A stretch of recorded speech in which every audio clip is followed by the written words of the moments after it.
반갑습니다. 하나님 오늘 우리에게 주시는 말씀은 마가복음 10장 17절로 22절 말씀입니다. 예수께서 길에 나가실새 한 사람이 달려와서 꿇어 앉아 묻자오되 선한 선생님이여 내가 무엇을 하여야 영생을 얻으리이까? 예수께서 이르시되 내가 어찌하여 나를 선하다 일컫느냐? 하나님 한 분 외에는 선한 이가 없느니라. 내가 계명을 안 하니 살인하지 말라, 간음하지 말라, 도둑질하지 말라, 거짓 증언하지 말라, 속여 빼앗지 말라, 내 부모를 공경하라 하였느니라. 그가 여짜오되 선생님이여 이것은 내가 어려서부터 다 지켰나이다.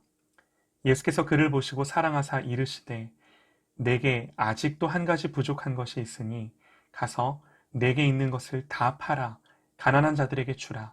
그리하면 하늘에서 보화가 내게 있으리라.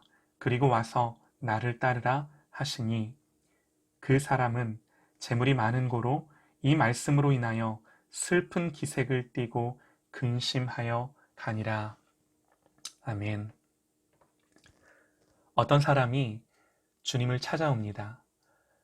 이 사람은요, 22절을 보니까 재물이 많은 고로 부자였습니다. 또 마태복음에는 청년으로, 누가복음에는 관원으로 이 사람을 소개합니다. 그러니까 부자의, 청년 관원의, 돈도 있고 능력도 있고 사회적 지위도 있는 사람이었습니다. 어제 나눈 말씀에서는 어린아이들이 주님을 찾아왔는데 그런 아이들과는 대조적인 사람인 거죠. 그들은 의존적일 수밖에 없었지만 이 부자 청년 관원은 누군가를 의지하지 않아도 나 혼자 할 수 있어 말할 법한 사람입니다. 그런데 참 감사한 것은 17절에 예수께서 길에 나가실새 한 사람이 달려와서 꿇어 앉아 묻자오되 이 사람이요 달려와서 주님 앞에 무릎 꿇습니다. 주님께 달려왔고 무릎 꿇었고 여러분 어떤 사람이 달려와서 무릎 꿇습니까? 주님께 달려와 무릎 꿇었던 사람들을 보면 병든 자들, 귀신 들린 자들 주님 아픈 사람에게 의사가 필요하다 말씀하셨는데 자기 스스로를 주님 앞에 치유되고 회복돼야 할 사람으로 인식한 그 사람만 그럴 수 있었습니다. 그런데 그러기가 참 쉽지 않거든요. 그런데 오늘 이 사람은 절박한 사람이었습니다. 걸어올 수 없을 만큼 간절했고 무릎 꿇을 만큼 절박했습니다. 그럴 법도 한 것이 이 사람이 주님을 찾아와 묻는 것이요.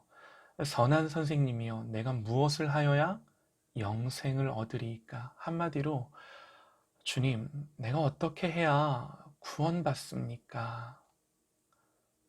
묻는 거죠.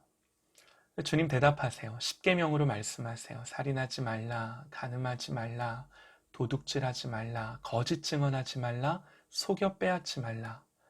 그리고 내 부모를 공경하라. 이것은 내가 어려서부터 다 지켰습니다. 이 사람 계명을 지키는 사람이었습니다. 그러나 그것들을 지켰다고 공허함이, 갈급함이 채워지지 않았던 거죠. 구원의 문제가 해결되지 않는 거죠. 절박했습니다. 간절했습니다. 이 사람 종교가 아닌 진리에 목말랐고요. 경건의 모양이 아닌 경건의 능력을 맛보고 싶었습니다. 돈도 있었고 지위도 있었고 나이도 창창하고 살 만큼 사는데 채워지지 않는 목마름에 대한 솔직함이 이 사람의 영혼 깊은 곳에 사로잡고 있는 거죠. 그걸 떨쳐낼 수가 없습니다. 주님께 달려왔고 무릎 꿇는 거죠. 그래서 21절에요. 예수께서 그를 보시고 사랑하사 귀하게 보셨어요. 이만한 사람 잘 없습니다. 그렇지 않나요? 우리들 대부분은 이런 갈급함, 내지는 영적인 문제조차 인식을 못하는데 적어도 이 사람은 영적인 문제를 문제로 인식하고 갈증을 느끼며 주님을 찾아왔고 엎드리는 거죠. 여러분, 우리도 갈증을 느낍니다. 목마름을 갖고 살아갑니다. 주님께 달려오고 주님께 엎드리나요? 그러지 못할 때가 많죠. 이 사람 정말 잘했습니다. 그런데 이 사람 보면 참 안타까워요. 조금만 더 달려가면 골이 있는데 거기까지 못 가요. 주님이 그를 보시고 이렇게 말씀하십니다. 21절입니다. 내게 아직도 한 가지 부족한 것이 있으니 가서 내게 있는 것을 다 팔아 가난한 자들에게 주라. 그리하면 하늘에서 보화가 내게 있으리라. 그리고 와서 나를 따르라. 주님이 무슨 말씀하시는 걸까요? 단순히 너 돈 많지? 그걸로 구제 좀 해라. 착한 일 좀 해라. 말씀하시는 걸까요? 이 사람 계명 다 지켰다고 말합니다. 예수님 또 계명을 말씀하시며 지키라는 걸까요? 다시 17절 말씀 같이 보실게요. 이 사람이 주님 찾아와 선한 선생님이여 내가 영생을 얻기 위해 무엇을 하리이까 묻는데 우리가 눈여겨봐야 할 것이 예수님을 향하여 선한 선생님 그렇게 호칭합니다. 그런데 주님이 좀 엉뚱하게 들릴 법한 말씀을 하세요.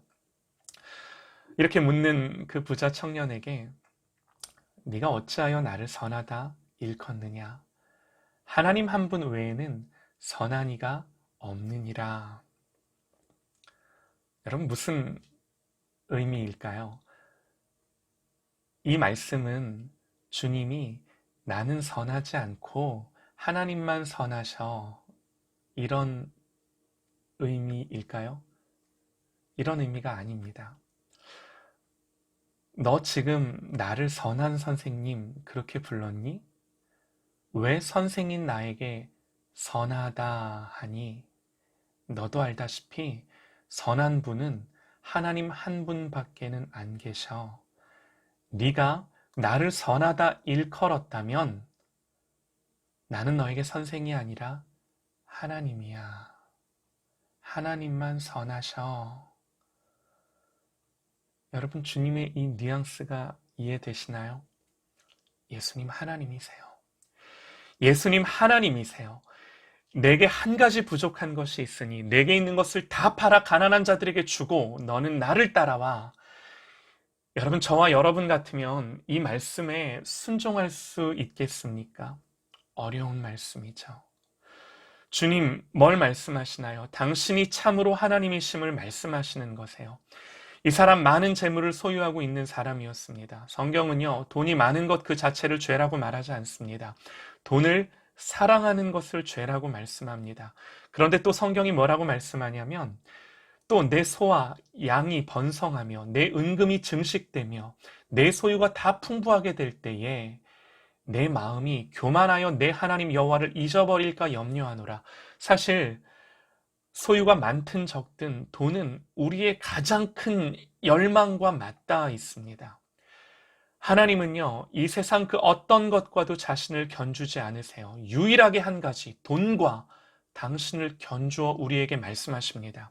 하나님이 돈과 하나님을 겸하여 섬길 수 없다고 돈을 자기와 견주어 우리의 눈높이에서 말씀하시는 거죠. 우리에게 하나님을 대신할 만큼 그만큼 강력한 우리의 욕구와 열망과 맞닿아 있음을 주님이 너무나도 잘 아시는 거죠.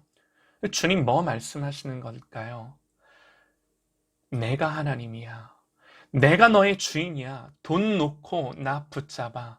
너 돈 많지? 구제 좀 해라. 이 말씀 아니세요. 너에게 있어서 나만 하나님이야. 그게 믿음이야. 그게 구원이야. 너 그거 붙잡지 말고 나 붙잡아. 너에게 돈이 하나님이 아니라 내가 하나님이야. 나만 하나님이야. 사랑하는 여러분, 하나님 한 분 외에는 그 어떤 것도 하나님을 대신하는 우상이 되지 않기를 소망합니다. 내게 아직도 한 가지 부족한 것이 있으니 이것이 주님의 판단이셨습니다. 우리는 뭐 한 가지뿐이겠습니까마는 사랑하는 여러분, 우리의 부족한 것 한 가지,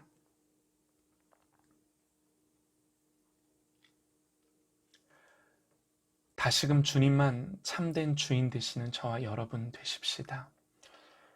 이것은요, 한 가지가 아니라 이것이 모든 것입니다. 이것이 전부입니다. 오늘 이 청년은 재물이 많은 고로 이 말씀으로 인하여 슬픈 기색을 띠고 근심하여 갔다고 합니다. 우리 어디 가지 마십시다. 다시금 주님만을 바라보며 주님 따라가고 하나님이 주인 되는 저와 여러분 되시기를 간절히 소망합니다.